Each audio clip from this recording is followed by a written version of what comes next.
In our first story, Behind Mansion Walls. He's going to break me. He's going to spend all of my money. Insatiable greed has an explosive end. We saw this vehicle that was almost entirely destroyed. And the death of a wealthy father reveals a sordid secret life. They discovered a list of prostitutes' names. The most shocking part of this entire story is that a father and a son come to this end. Money can do bad things to people, inside and outside. I'm Christopher Mason. It can take generations to build a vast family fortune, and only one to tear it all down. Every prosperous parent fears the curse of the wayward son.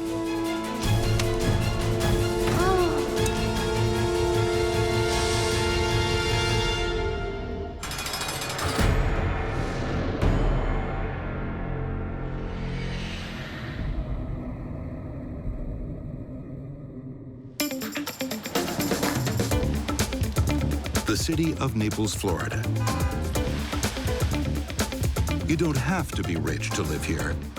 But if you're not, you're probably cleaning a rich person's house.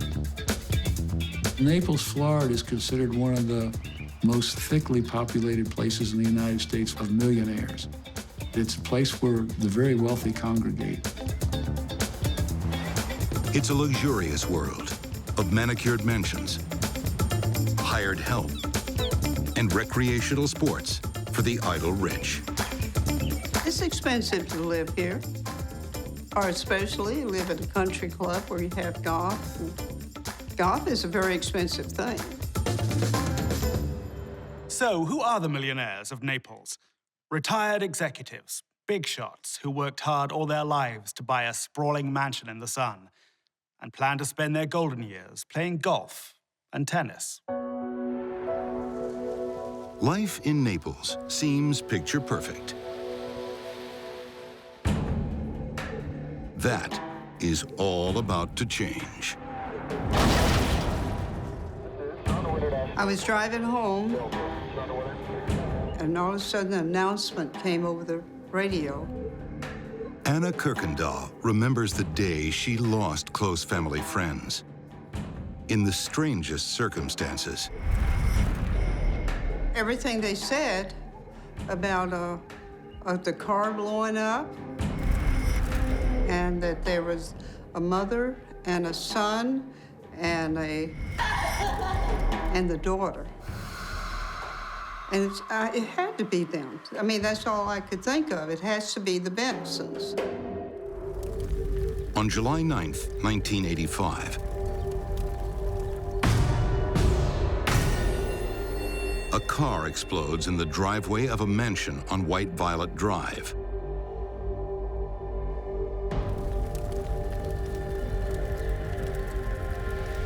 The car looked like someone had taken a can opener and opened the top of the vehicle after the explosion.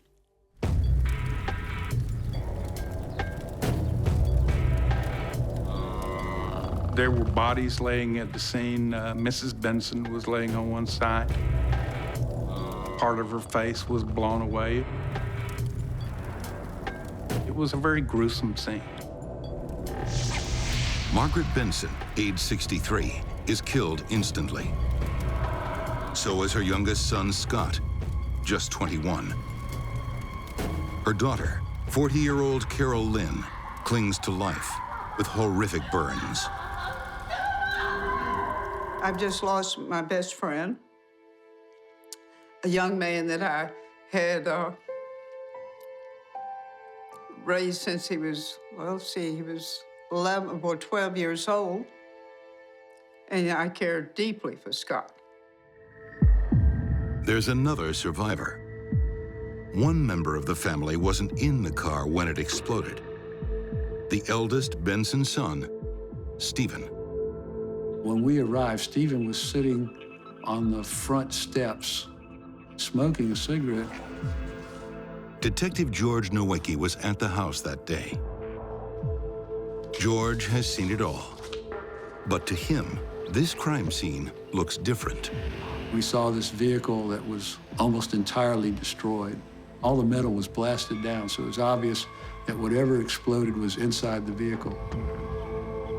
We theorized that there had been two separate devices.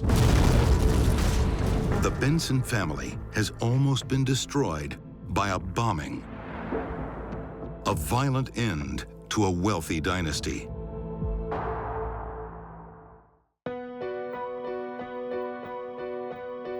Margaret Benson is the family matriarch, a widow worth millions.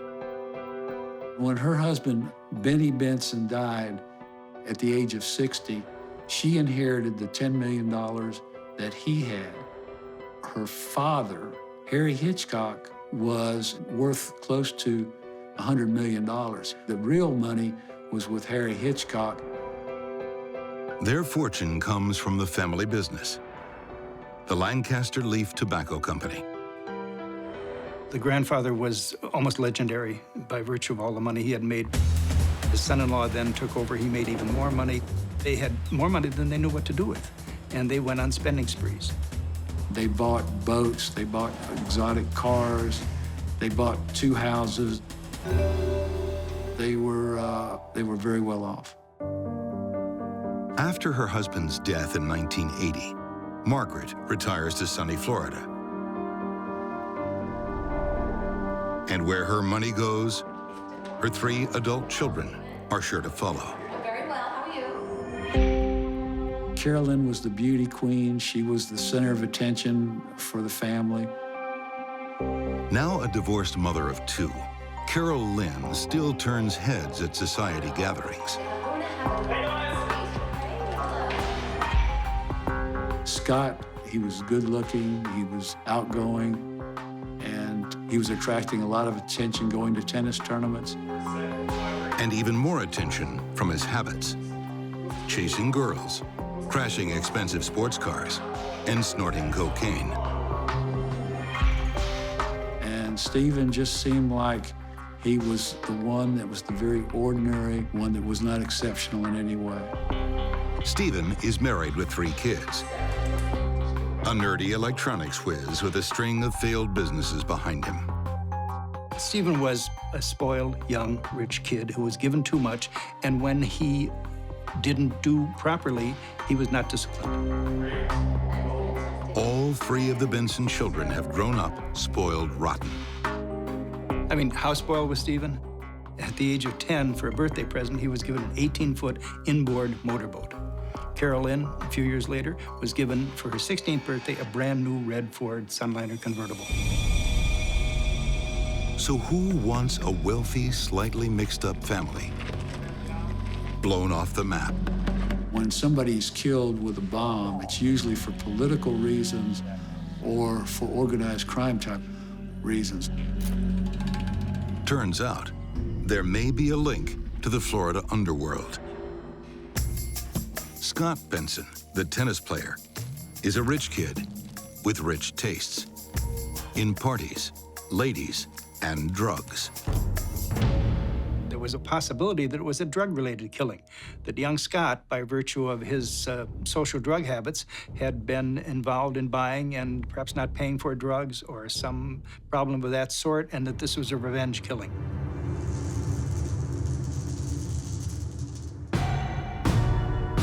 When that theory becomes a dead end, police turn to surviving witnesses. Carol Lynn is in critical condition, too severely burned to speak. So investigators focus their attention on the other survivor, her brother Stephen.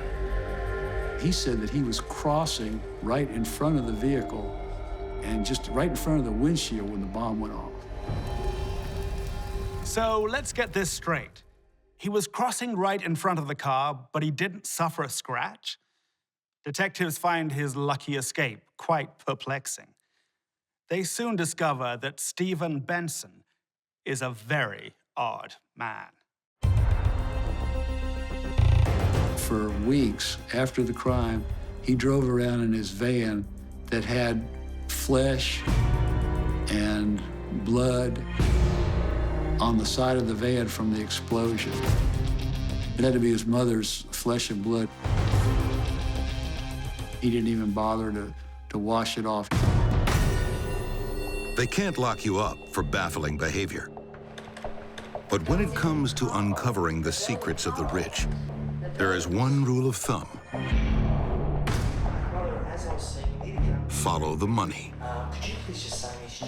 We discovered that Margaret had been financing the activities of Stephen Benson for some time.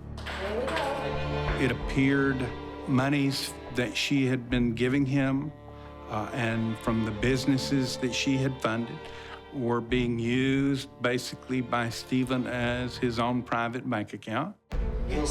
Stephen is quietly swindling his own mother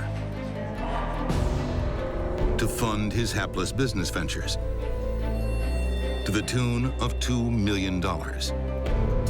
She left town with strict instructions to take care of some bills with signed checks she left him. Bills should have been $2,000 to $3,000. He writes checks to himself instead for $50,000 to $75,000. But why would Stephen want to kill the golden goose? The answer lies in the simple, deadly math of inheritance. If everyone had died, he would inherit all of Margaret's $10 million.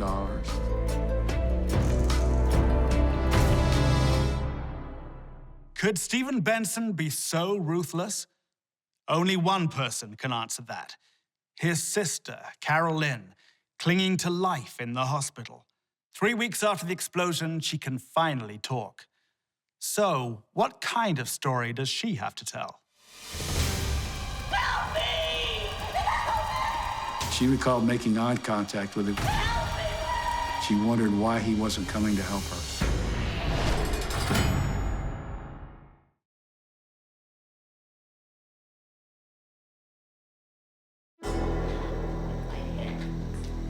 It's been 18 days since Carol Lynn Benson cheated death.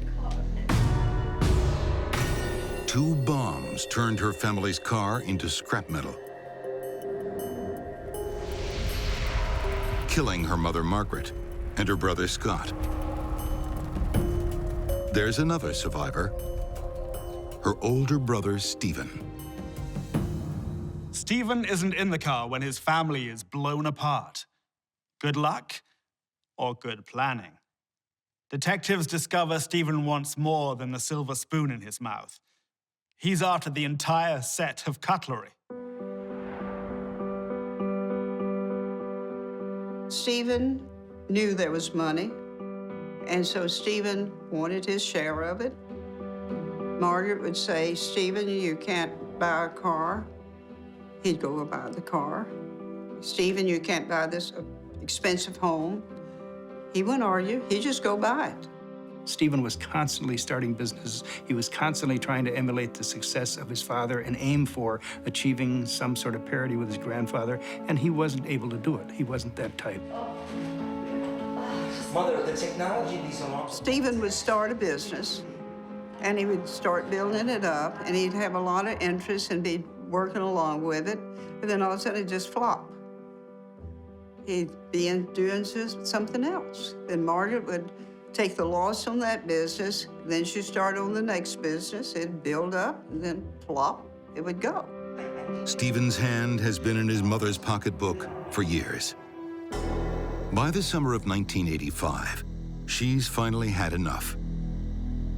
Margaret Benson starts investigating her accounts and doesn't like what she finds. Margaret says he's going to break me, he's going to spend all of my money. Stephen soon discovers that his mother is planning to cut him out of the will. I think Stephen realized that the financial bonanza that he enjoyed all of his life was going to come to an end unless he took some kind of radical action. Does Stephen's radical action include murder? Really? Would he cash in the lives of his own family to keep the money flowing? One thing he didn't count on was a survivor. Okay, Miss Benson, I need you to explain to me exactly what happened. The family was supposed to take a trip to the site where they were going to build a huge home here in Naples. Why don't you drive? Stephen began placing everyone in the vehicle in particular locations. Come on, Stephen, you're being silly. He doesn't drive. According to Carol Lynn, Margaret was sitting in the right front seat, and she thought it was very strange because Margaret usually likes to ride in the back. I can't wait to see you. Scott was sitting behind the steering wheel. What the hell's going on? Normally, Stephen would be driving. Are you kidding me? Come on, Carol, let's go. Come on. Carol Lynn realized that it was just a short trip. It's okay. What's wrong with you? I'm looking for it. She thought it was very strange. Carol Lynn says that just before the family leaves, I'll be back. Give me 1 second. Stephen forgets something and rushes back to the house. Well, what is this about? It is so infuriating. He knows I get car sick. I don't know. This is ridiculous.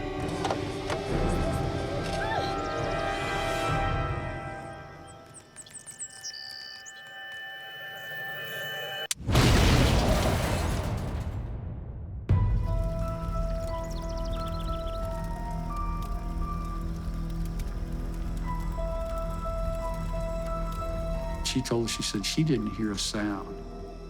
She said she just saw this huge ball of orange mass coming at her. She could not hear anything, and it was just engulfing her.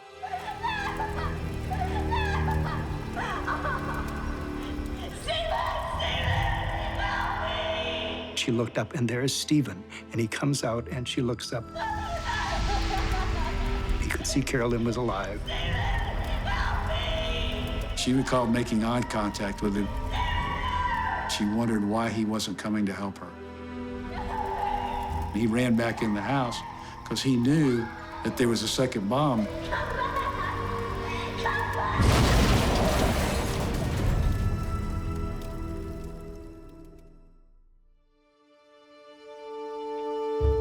Carol Lynn's revelations make it very clear. Stephen Benson is now the prime suspect. But police need some hard evidence.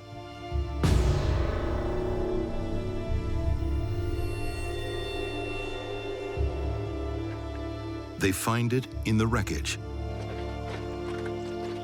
Fragments of plumbing pipe.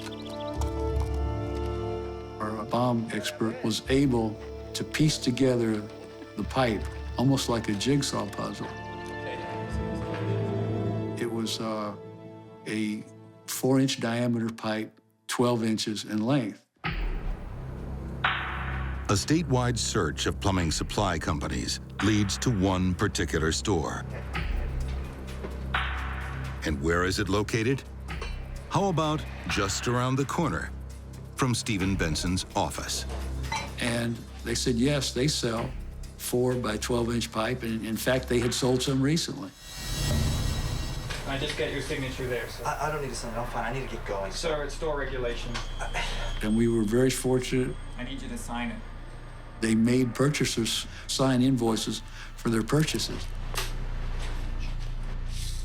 Thank you very much. Stephen Benson gives a fake name, but his palm prints don't lie.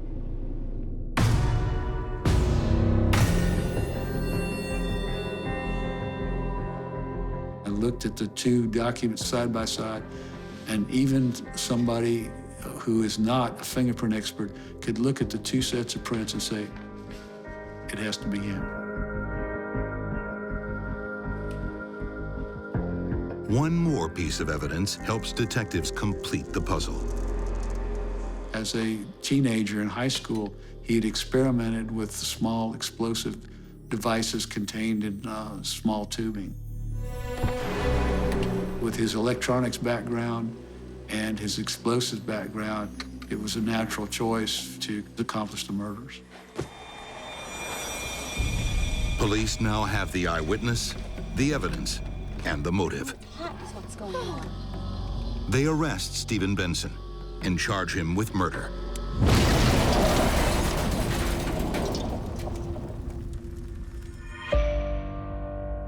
12 months and 5 days after the bomb blast, Stephen stands trial.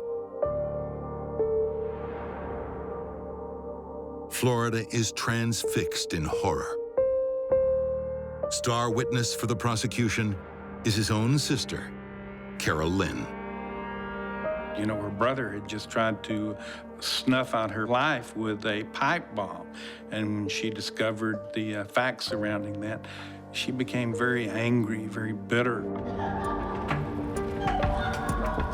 I think it was a tremendous emotional ordeal for her because even though she suspected Stephen, I think she really hoped it wasn't him. And I've heard to this day that, you know, she feels that that he was just forced by circumstances to do it and that he really didn't want to do it. Stephen Benson is found guilty of 2 counts of first-degree murder. Escaping the death penalty, he's sentenced to 50 years without parole. Even today, he still claims he is innocent. Even as a teenager, Stephen Benson always wore the finest clothes and drove an MG to high school. In prison, he complained about the size of the squad car that had taken him into custody and asked whether he could be served poached eggs for his breakfast. Up next, behind mansion walls. He was very wealthy. He entertained a lot of women. He had a lot of parties. A father and son, torn by love and hate. He had been hit by a whiskey bottle. But who is the angel? And who is the devil? He had a temper. That temper would come out when he was drinking.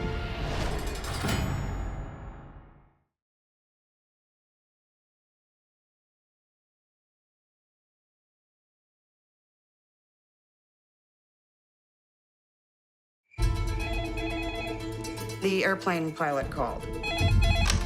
He was waiting for him at the airport to take him to the Monday night football game to watch the Cowboys.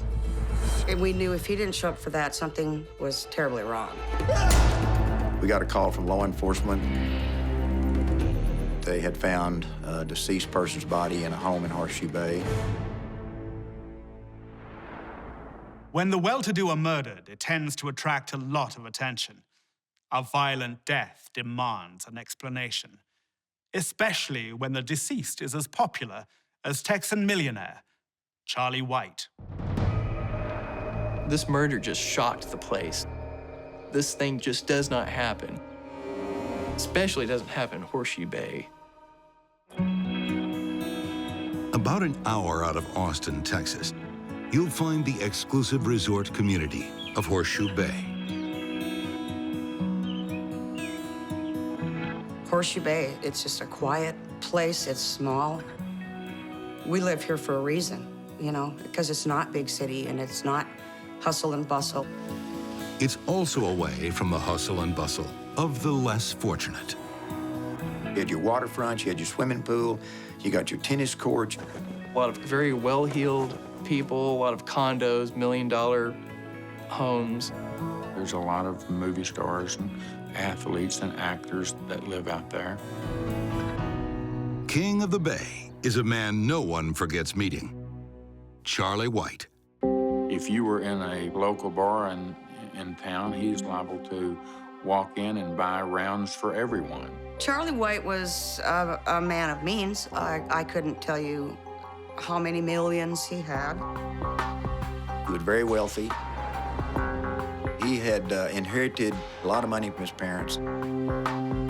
With that inheritance, he continues to build the fortune and starts his own chain of beauty schools. That became a real cash cow for him, very successful. He bankrolls a life of good times for everyone. He had all the toys and all the appearances of somebody that had a lot of money. He had a plane, he had a beautiful house, he went on trips. He went to the Dallas games, all the home games. Same with the Spurs. I mean, he was just an avid sports person, and that's what he used his jet for. Nearing 70, Charlie retires, but not to head out and tend to the roses. Oh, no. Not when there are young ladies to entertain. Charlie loved beautiful women, and beautiful young women especially. But doesn't every man like beautiful young women? Charlie's passions were women, money, and sport. Women/sex, money, and just having a good time.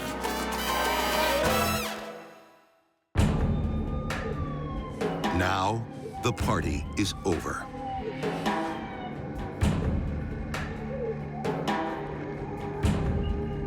It was a very extensive, very violent scene.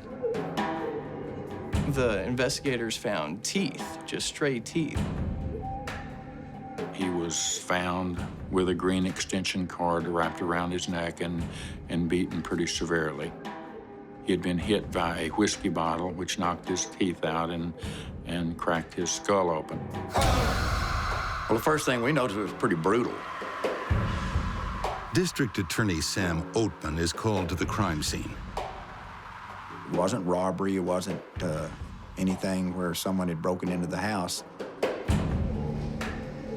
Right away, my thoughts were it was someone who knew the individual. Well, actually, I thought that yes, Charlie could have had some enemies. So who would want the colorful King of the Bay dead?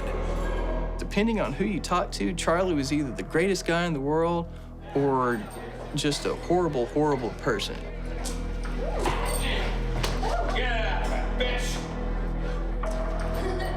Charlie had a temper, and apparently that temper would come out when he was drinking. And Charlie's young girlfriends, many of them are being paid by the hour. One thing that they discovered in the home was a list of prostitutes' names. It's a list of names. Busty Dolores. It also had these really colorful descriptors for them. Bondage Butter. Physical attributes and characteristics, and pet names, nicknames, things like that. Thousands of them. They thought, well, maybe a prostitute or somebody involved in prostitution had done this to him for some reason. The great pirates of the Caribbean in the 17th century had a saying, "Dead men tell no tales." But they'd never encountered a dead man with a pacemaker. Through the examination of the pacemaker after the autopsy, they could actually pinpoint the exact time of his death. So the investigators were looking into who he was with that day, around that time. Well, there we here. Charlie White died at 9:38 p.m.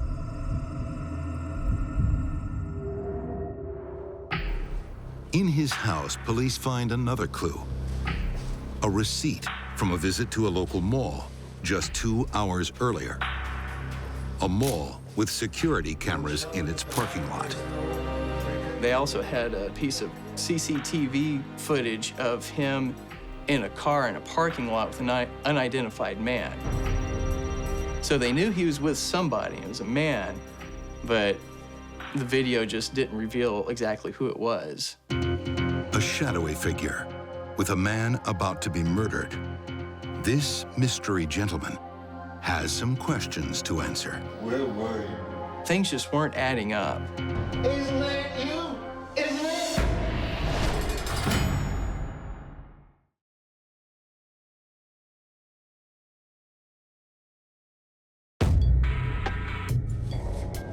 When millionaire playboy Charlie White is found brutally murdered, it shocks the wealthy enclave of Horseshoe Bay, Texas. Never saw Charlie lift a hand to anyone. No, that wasn't his style. He could yell at you, but, I mean, that'd be it. Carol Noble was a good friend of Charlie White, with fond memories of the exuberant millionaire. He loved Sherry's money. Many times we went out to dinner together and he would want to pick up the tab. Others in town aren't so sure about the big-spending, big-talking Texan. Very few of them said, well, he's a good guy, but he had a temper. Lots of people were either for him or against him. He had a lot of friends in the community, but there were definitely people that he had run-ins with. Yeah, bitch! Charlie's, he's an enigma. I mean, he's hard to pin down. If you saw him in public on the surface, you would have thought, man, what a great guy. He's having a good time and he's picking up the tab for it. But if you talk to his family, most family members, you would readily agree that there was a dark side to Charlie White Sr. He had 5 kids, and most of them had a tragic story to go with their life. The wealthier Charlie got, the more he lost. Charlie's wife left him in 1975. Then his 11-year-old daughter was hit by a car and eventually died. His son Lance killed himself with a shotgun. Another son, Ronnie, disowned the family and lives as a recluse in the California desert. And then there's the youngest son, Darren. Darren's a chip off the old block. He was a ski instructor. He was a handsome young man. Charlie White Sr. relied on Darren's good looks and good personality to pick up good-looking women.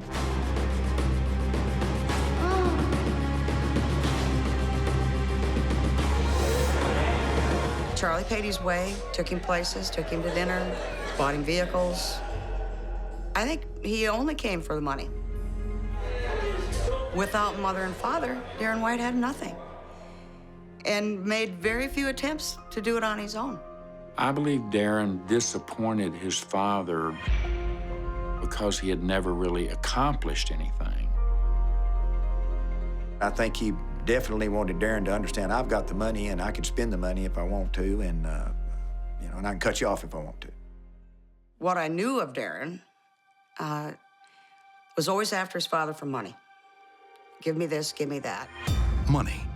That's what gets a rich man killed. When I first heard that Charlie was dead, and that he'd been murdered, pretty much, my first thoughts went to Darren. The Texas Rangers are thinking the same way. Yeah, well, like I told you, Darren is called in for routine questioning. Murmurs, please. The investigators were speaking to Charlie's son, Darren. You know, whatever you say. Some of the answers that he was giving, some of the chronology, the timeline, things just weren't adding up. We know you were with your father that night. 1 hour into the interview, Charlie's wingman is caught in a lie about his alibi. Isn't that you? In the car park? There's your father. Looks like him. Tripped up, he takes a fall. Isn't that you? Isn't it? Well, yeah, that's me. It was Darren with Charlie at the mall, just 2 hours before his murder. And now, Darren can't hold back the truth. You've got to understand it. It was self-defense. Oh, I'm listening. Self-defense? From a 73-year-old with a pacemaker? You kept calling me names and abusing me.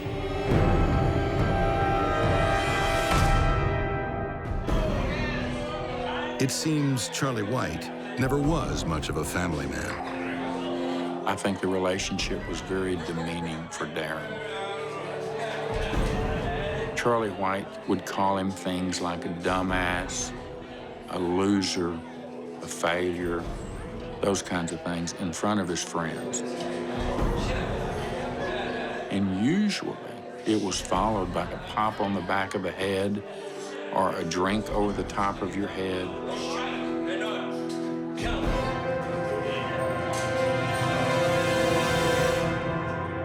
Anything to demean Darren, Charlie White Sr. was all about that. Some people say that Charlie had it coming, that he just pushed too far and somebody pushed back. Look, that day, my father and I got into a big fight. Darren begins to tell police how a father and son trip to the mall ended in brutal murder. Darren claimed that the last night that he and his father were together, they got into a real big fight that lasted all evening.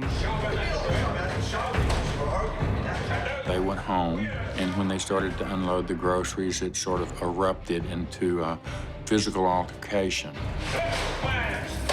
Charlie started throwing groceries and started throwing things at Darren, and it pretty much escalated. Charlie White ran to the cabinet where they kept a shotgun. That's when Darren said that he felt threatened and scared and panicked.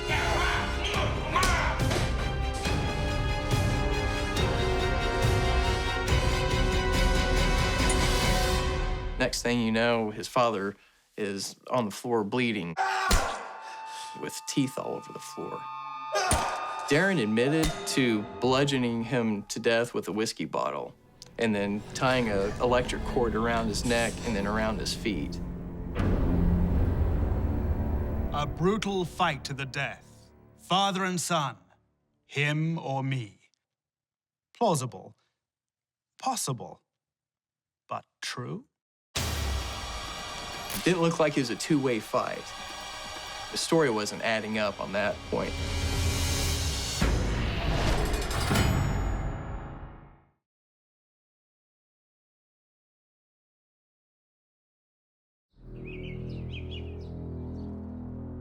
I want you to tell me. The son of millionaire Charlie White is under arrest for the murder of his father. I tied it around his leg. I can't imagine what it'd be like to be killed by my own son. I wrapped it around his neck about 5 or 6 times. That your relationship was so bad that it came down to that, it's hard to imagine.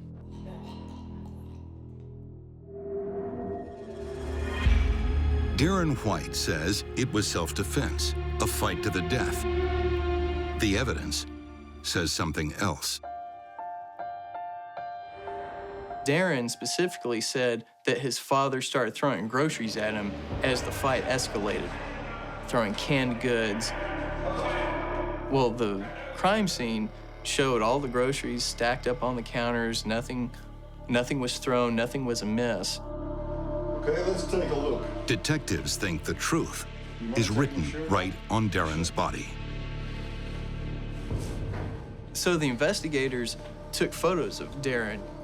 They had him stripped to the waist, and they took pictures of his fingernails, of his knuckles. There was no indication that there was any kind of a fight, that any bruises or any broken bones or any lacerations that Darren had on his body. That's where he threw the groceries at you? Yeah, in the bottom. In the bottom? Yeah. They didn't see any marks on him that would suggest that he was fighting for his life and needed to defend himself. So his story wasn't adding up on that point. Turn around. Didn't look like it was a two-way fight. And with that evidence, Darren White's future hangs by a thread. On trial for murder, the jury must decide, did he kill his father in a fit of sudden passion, or was this bitter revenge served cold? He might have had in mind all along that if just one more time and I'm going to hit him. To strangle the man. So to me, that's more of a premeditated thought process. Once you've hit him with a bottle and then you want to continue the process, all of a sudden deciding, what have I done? Gee, I'm sorry, or whatever you might do if it is, in fact, a sudden rage situation. He had a vehicle to get out of there and leave, and he didn't have to commit an act of murder. Charlie, he didn't deserve to die. That was not Darren White's right to kill him. Over the years, Charlie had given Darren many reasons to hate him. But one was a little beyond the pale. Darren said that Charlie would make advances on his girlfriends and even slept with his girlfriend one time and would brag about it. Oh! Hello, Daisy. Nice to picture. Darcy. Hello, Charlie. How are you? I'm terrific. Charlie one time suggested that they have a threesome between him and his son, Darren, and his son's girlfriend, Darcy. We have some fun. I'm Darren's girl. Darren and Darcy turned him down on that one. Darcy testified in court to the fact that Charlie White Sr. had propositioned her.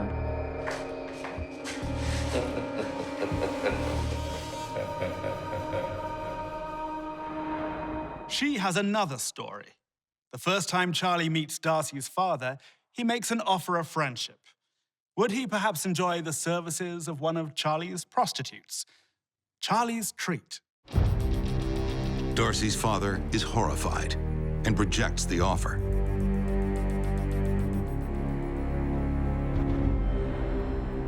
Does the jury see a tragic son tortured by a monstrous father, or a lazy slacker lashing out for the spoils of wealth?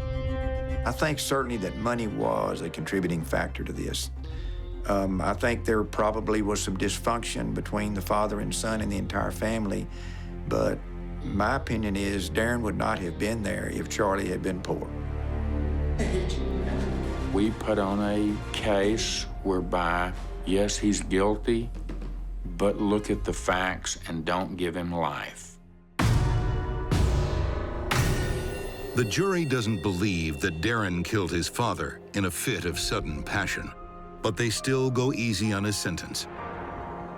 Just 20 years in a state where many killers go to death row. I would have liked to see Darren get more time. I think many of us, friends of his, would have preferred to see him get a life sentence at least.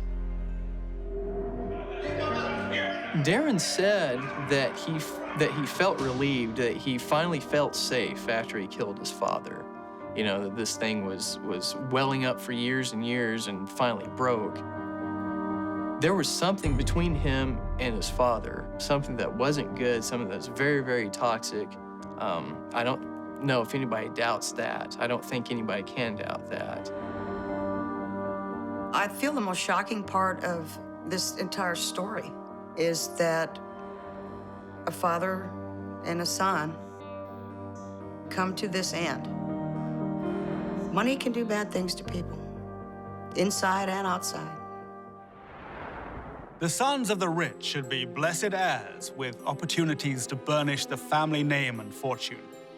But too much money in the bloodline can be a poisonous inheritance. Stephen Benson coldly coveted his family's wealth, whatever the cost. While Darren White desperately desired what money couldn't buy, his father's love. Wealth can pass down the generations, only to sink in a pool of blood at the hands of a wayward son. Till next we meet, behind mansion walls, I'm Christopher Mason.